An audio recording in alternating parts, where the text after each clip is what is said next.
Tim Carney, senior political columnist for the Washington Examiner and resident fellow at the American Enterprise Institute, joins me now on Skype to take a look at the bill and the road ahead. He is also the author of the book Alienated America: Why Some Places Thrive While Others Collapse. Tim, welcome back to the show.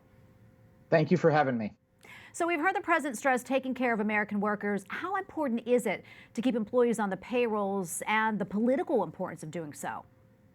Well, there's actually a real importance to, as you put it exactly, keeping employees on the payroll. We do expand unemployment insurance with this bill, and it's really important when someone loses their job to make sure that they are getting money so they can buy the groceries, pay the rent, etc.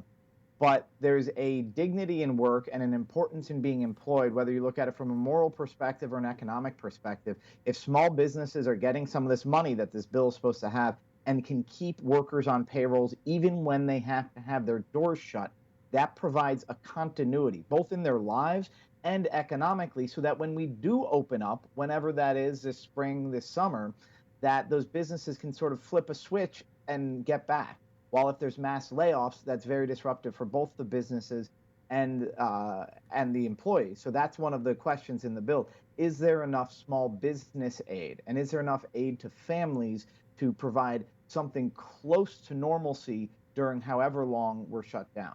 Tim, we know that this relief package contains money for the American people, but there's also money for corporations. Do we know about the other entities that are benefiting from this bill? Well, one in particular is Boeing, which they make the jumbo jets, the 767s, et cetera, and they have access to all the lines of money that small business has. Plus, they'll benefit from the aid to the airlines, which are suffering a good bit. But there's a special line in the bill of $17 billion just for companies that are, quote, essential to national security. And so that is widely read, understood to be a line that Boeing lobbied for specifically. And that's important because Boeing was suffering before the coronavirus for something that had nothing to do with it, which was some of their 737s were built in such a way that two of them crashed. And so this seems like another case where this giant package is going through Congress and special interest lobbyists got a handout that had nothing to do with the underlying problem that the legislation was addressing. You know, something that was talked about before is, and it doesn't contain it in it right now, is money for Planned Parenthood. It seems like that's some welcome news to pro-life advocates and no doubt will play well with the president's base. Can you talk about that? Well, it was for a while a sticking point. It's a very important thing to the Democratic Party to get taxpayer dollars for Planned Parenthood whenever they can. And so that was a sticking point for a little while on Tuesday night.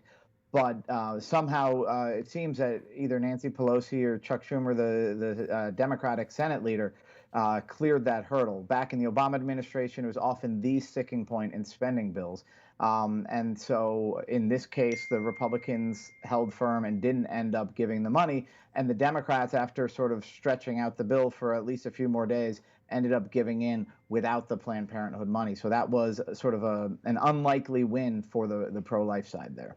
Well, Tim, thanks so much for your insight. We appreciate it. Stay safe, and we'll talk to you soon. Thank you.